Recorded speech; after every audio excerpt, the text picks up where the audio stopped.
नमस्कार, दिल्ली न्यूज में आपका बहुत बहुत स्वागत है। चलिए देखते हैं आज की 25 फटाफट काम की और महत्वपूर्ण बड़ी खबरों को। पर इससे पहले वीडियो को लाइक करना बिल्कुल ना भूलें।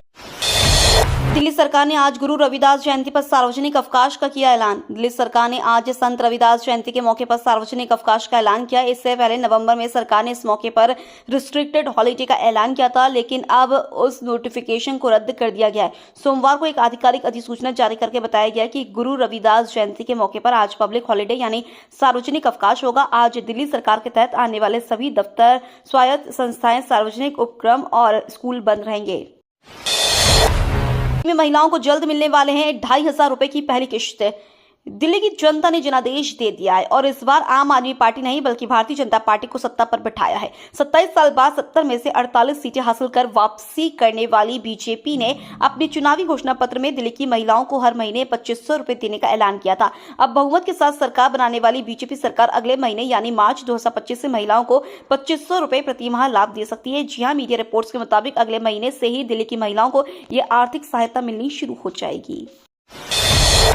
दिल्ली वालों के लिए खुशखबरी, एमसीडी बजट में टैक्स को लेकर हो सकता है बड़ा ऐलान।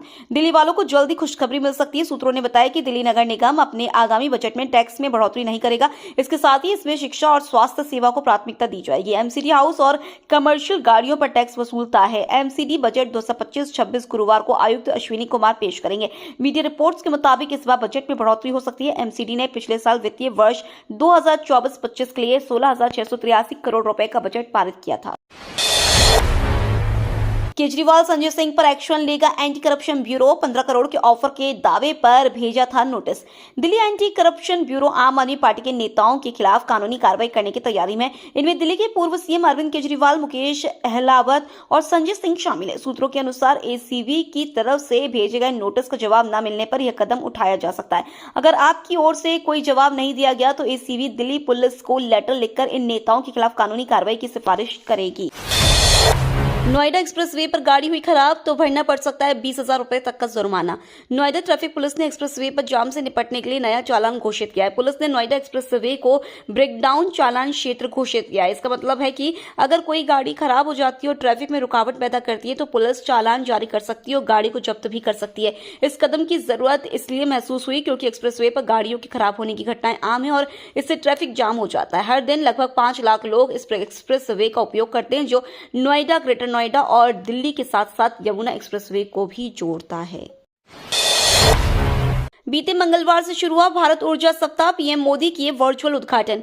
भारत ऊर्जा सप्ताह 2025 का तीसरा संस्करण मंगलवार को शुरू हो चुका है। प्रधानमंत्री नरेंद्र मोदी टेली कॉन्फ्रेंसिंग के जरिए 4 दिवसीय विशाल कार्यक्रम का उद्घाटन किए। भारत ऊर्जा सप्ताह 2025 ऊर्जा सुरक्षा, ट्रांजिशन और नवाचार जैसे विषयों पर वैश्विक चर्चा का केंद्र बनेगा। पेट्रोलियम मंत्री हरदीप पुरी ने बताया कि इस बार आयोजन पिछले दोनों संस्करणों से बड़ा और विविधतापूर्ण होगा। कार्यक्रम में 20 से अधिक देशों के ऊर्जा मंत्री, 90 फॉर्च्यून 500 कंपनियों के सीईओ और ओपेक, आईएए जैसे अंतर्राष्ट्रीय संगठनों के प्रतिनिधि शामिल होंगे। अमानतुल्लाह खान की गिरफ्तारी के लिए ताबड़तोड़ दबिश, क्राइम ब्रांच की टीम से की धक्का-मुक्की। दिल्ली पुलिस आम आदमी पार्टी के विधायक अमानतुल्लाह खान की तलाश में दबिश दे रही है। ओखला से नवनिर्वाचित विधायक अमानतुल्लाह खान और उनके समर्थकों पर जामिया नगर में हत्या के प्रयास के एक आरोपित को पकड़ने गई क्राइम ब्रांच की टीम से धक्का मुक्की करने का आरोप है। आरोपित को मौके से भागने में मदद करने का भी आरोप लगा है। सूचना पर पहुंची कई थानों की पुलिस ने विधायक, उनके समर्थकों और आरोपित के संभावित ठिकानों पर दबिश दी, लेकिन कोई नहीं मिला।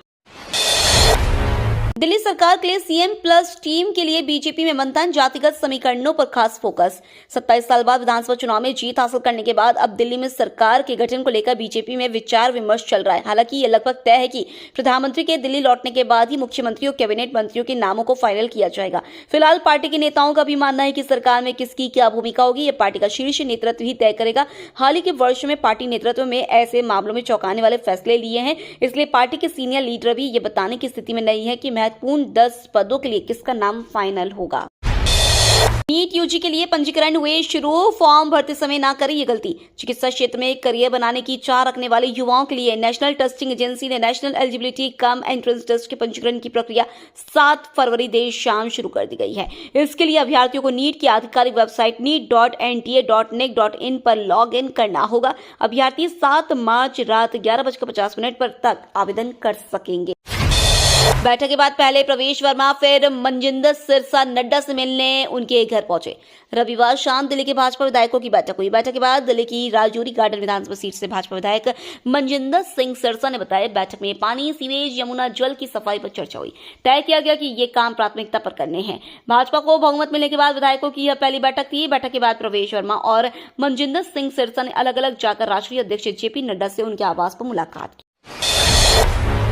पंजाब को कुछ लोगों ने अपना एटीएम समझ लिया है, आप पर फिर बरसी स्वाति मालीवाल।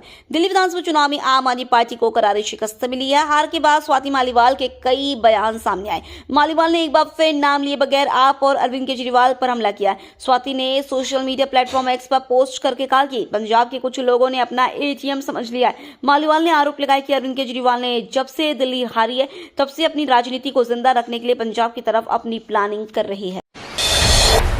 शिकायतों के बावजूद नहीं हटे मेट्रो स्टेशनों पर लगे आसाराम के पोस्टर, क्या है मामला?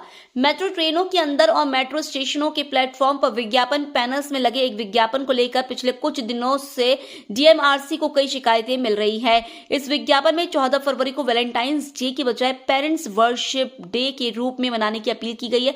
विज्ञापन पर देवी देवताओं की तस्वीर के साथ यौन उत्पीड़न और दुष्कर्म के केस में दोषी ठहराए जाने के बाद उम्र कैद की सजा काट रहे आसाराम बापू की बड़ी सी तस्वीर भी लगी है। 2 किसानों को दिल्ली हाईकोर्ट से बड़ी राहत, लुकआउट सर्कुलर रद्द। दिल्ली हाईकोर्ट ने 2021 के किसान आंदोलन के संबंध में 2 व्यक्तियों के खिलाफ जारी लुकआउट सर्कुलर को रद्द कर दिया। कोर्ट ने कहा है कि उन्होंने जांच में पूरा सहयोग किया। जस्टिस संजीव नरूला ने 31 जनवरी को कहा कि जुडिशनल अथॉरिटी की तरफ से इन व्यक्तियों को देश में ही रहने का निर्देश देने वाला कोई विशेष आदेश नहीं था और लुकआउट सर्कुलर को जारी रखना मनमाना और बहुत ज्यादा है। संसद सत्र में शामिल होंगे जेल में बंद सांसद इंजीनियर राशिद, 2 दिन की मिली हिरासत पेरोल। दिल्ली हाईकोर्ट ने जेल में बंद सांसद अब्दुल राशिद शेख उर्फ इंजीनियर राशिद को मौजूदा संसद सत्र में भाग लेने के लिए 2 दिन की हिरासत पेरोल की अनुमति दी है। न्यायमूर्ति विकास महाजन ने कहा कि राशिद 2 दिन संसद सत्र में भाग ले सकते हैं। कस्टडी पेरोल में एक कैदी को सशस्त्र पुलिस कर्मियों द्वारा मुलाकात के स्थान तक ले जाया जाता है। राउ coaching centre CEO Abhishek Gupta को मिली बड़ी राहत, कोर्ट ने दी नियमित जमानत। अदालत ने जुलाई 2024 में ओल्ड राजेंद्र नगर में अध्ययन केंद्र के बेसमेंट में 3 यूपीएससी अभ्यर्थियों की मौत से जुड़े मामले में राउ के आईएएस स्टडी सर्कल के सीईओ अभिषेक गुप्ता को नियमित जमानत दे दी है। प्रधान जिला एवं सत्र न्यायाधीश अंजू बजाज चांदना ने गुप्ता को 1 लाख रुपए के निजी मुचलके व एक अन्य जमानत राशि पर जमानत दी है और उन्हें दिल्ली लीगल सर्विस अथॉरिटी के पास 25 लाख रुपए जमा करने के लिए 2 सप्ताह का समय दिया गया है। लंदन से भी महंगा हुआ दिल्ली टू महाकुंभ का सफर, 78,000 तक पहुंची फ्लाइट टिकट। प्रयागराज में चल रहे महाकुंभ का सफर अब दिल्ली से लंदन जाने से भी ज्यादा महंगा हो गया है। जहां दिल्ली से लंदन की उड़ानें प्रयागराज से 30% तक सस्ती है, वहीं प्रयागराज तक जाने के लिए लोगों को काफी महंगे टिकट खरीदने पड़ रहे हैं। पहले एयरलाइंस घरेलू मार्गों पर यात्रियों को किफायती दरों में फ्लाइट टिकट उपलब्ध कराती थी, लेकिन अब महाकुंभ के चलते टिकट की कीमतों में काफी उछाल देखने को मिला है। इससे कम बजट वाले व मध्यम वर्ग के श्रद्धालुओं को काफी परेशानी हो रही है। पीएम मोदी के विदेश दौरे के बाद बीजेपी विधायक दल की बैठक संभव। दिल्ली विधानसभा चुनाव 2025 में जीत से अब भाजपा में अब नए मुख्यमंत्री के नाम को लेकर हलचल तेज हो गई है। नए मुख्यमंत्री की रेस में नई दिल्ली सीट से जीते प्रवेश वर्मा, दिल्ली भाजपा अध्यक्ष वीरेंद्र सचदेवा, बांसुरी स्वराज, स्मृति ईरानी, नुपुर शर्मा, रोहिणी से भाजपा विधायक विजेंद्र गुप्ता, सतीश उपाध्याय, 6 बार के भाजपा विधायक मोहन सिंह बिष्ट और सांसद मनोज तिवारी समेत कई नाम शामिल हैं। हालांकि मुख्यमंत्री के नाम पर फैसला भाजपा विधायक दल सर्वसम्मति और भाजपा के केंद्रीय नेतृत्व की सहमति से होगा। माना जा रहा है कि प्रधानमंत्री नरेंद्र मोदी 14 फरवरी को विदेश यात्रा से लौटने के बाद ही दिल्ली के नए मुख्यमंत्री का चयन होने की संभावना है। राहुल अखिलेश की फेक फोटो पर बवाल, गुस्साई भीड़ ने मैसूरू पुलिस पर किया पथराव। कांग्रेस सांसद राहुल गांधी, सपा प्रमुख अखिलेश यादव और आपके राष्ट्रीय संयोजक अरविंद केजरीवाल की फर्जी तस्वीर को लेकर कर्नाटक में बवाल मच गया है। मैसूरू में इसके खिलाफ जोरदार विरोध प्रदर्शन हुआ और सड़कों पर उतरे लोग हिंसक हो गए। राहुल गांधी, अरविंद केजरीवाल और अखिलेश यादव की एक फेक फोटो सोशल मीडिया पर वायरल हुई, जिसे देखने के बाद इनके समर्थक भड़क गए। खासकर मैसूरू के आसपास के इलाकों में स्थिति काफी तनावपूर्ण हो गई थी। रणवीर इलाहाबादिया को समन भेज सकती है संसदीय समिति, संसद में मुद्दा उठाने की तैयारी। Social media influencer Ranveer Allahbadia को लेकर विवाद गहराता ही जा रहा है। संसद में भी यह मामला तूल पकड़ सकता है। वहीं रिपोर्ट्स में कहा गया है कि आईटी मामलों की संसदीय समिति उन्हें समन भेज सकती है। समिति उन्हें बुलाकर इस मामले में सवाल जवाब करने का मन बना रही है। बता दें कि इंडिया गॉट टैलेंट नाम के यूट्यूब शो पर पेरेंट्स को लेकर अश्लील टिप्पणी के बाद रणवीर इलाहाबादिया मुसीबत में घिर गए हैं। देश भर में उनके खिलाफ कई मुकदमे दर्ज हुए। दिल्ली की हार केजरीवाल के लिए बड़ा झटका, पंजाब की हालत भी ठीक नहीं। भाजपा सांसद प्रवीण खंडेलवाल ने कहा कि अरविंद केजरीवाल ने दिल्ली में अपनी पार्टी का सफाया कर दिया, अब पंजाब की बारी है। हम समझ नहीं पा रहे कि कांग्रेस और आम आदमी दोस्त है या दुश्मन। दोनों ही इंडी गठबंधन में एक दूसरे के साथ थे, लेकिन ये लोग हर दिन एक दूसरे को बदनाम करते रहते हैं। दिल्ली में फरवरी के महीने में गर्मी का एहसास, पारा 28 डिग्री के पार। दिल्ली में अधिकतम तापमान 28 डिग्री के पार पहुंच गया है। वहीं पीतमपुरा में यह 29.1 डिग्री पहुंच गया। फरवरी के पहले 10 दिनों में ही असामान्य रूप से गर्मियां आ चुकी है। न्यूनतम तापमान अभी स्थिर बना हुआ है। राजधानी का अधिकतम तापमान 28 डिग्री रहा, वहीं न्यूनतम तापमान 9.7 डिग्री रहा। पूरे दिन तेज धूप रही। हवा में नमी का स्तर 27 से 97% तक रहा। दिल्ली में पंजाब के आप विधायकों की बैठक, सीएम मान बोले हार जीत तो लगी रहती है। दिल्ली विधानसभा चुनाव में मिली एक करारी हार के बाद पंजाब को लेकर दिल्ली में हलचल तेज हो गई है। आम आदमी पार्टी के राष्ट्रीय संयोजक अरविंद केजरीवाल ने पंजाब के विधायकों के साथ बैठक की। इस बैठक में पंजाब के मुख्यमंत्री भगवंत मान सहित दूसरे नेता भी शामिल रहे। बैठक में दिल्ली में मिली हार को लेकर चर्चा की गई।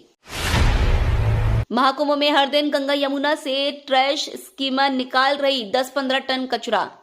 महाकुंभ में गंगा यमुना को स्वच्छ निर्मल बनाने के लिए मुख्यमंत्री योगी आदित्यनाथ की सरकार प्रतिबद्ध है। आने वाले श्रद्धालु पवित्र संगम में स्नान कर अपने साथ भक्ति के साथ स्वच्छता का भाव भी ले जाएं।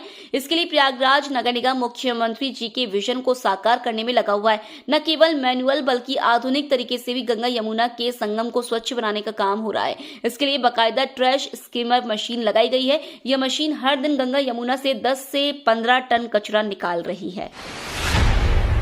एमसीडी में बढ़ेगा बीजेपी का दबदबा। दिल्ली में अब डबल इंजन नहीं, ट्रिपल इंजन सरकार।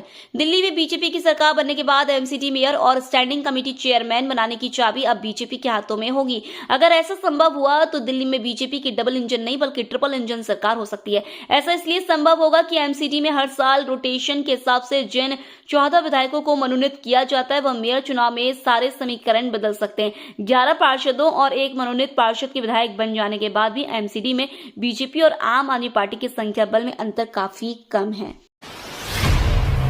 दिल्ली के पूर्व पुलिस कमिश्नर अजय राज शर्मा का नोएडा में निधन। दिल्ली के पूर्व police commissioner IPS Ajay Raj Sharma का नोएडा में निधन हो गया है। वह काफी दिनों से बीमार थे। शर्मा दिल्ली के लोकप्रिय पुलिस अधिकारियों में से एक थे। दिल्ली पुलिस में ये पहले कमिश्नर थे जिन्हें एजीएमयूटी कैडर को दरकिनार बनाया गया था। तत्कालीन गृह मंत्री लालकृष्ण आडवाणी इन्हें यूपी कैडर से लेकर आए थे। अजय राज शर्मा 1966 बैच के आईपीएस अधिकारी थे। जमींदार परिवार में जन्मे अजय राज शर्मा को बचपन से ही पुलिस में जाने का शौक था। ये तो थी आज की बड़ी खबरें। रोजाना ऐसी ही सबसे पहले अपडेट पाने के लिए चैनल को सब्सक्राइब करना बिल्कुल ना भूलें। धन्यवाद।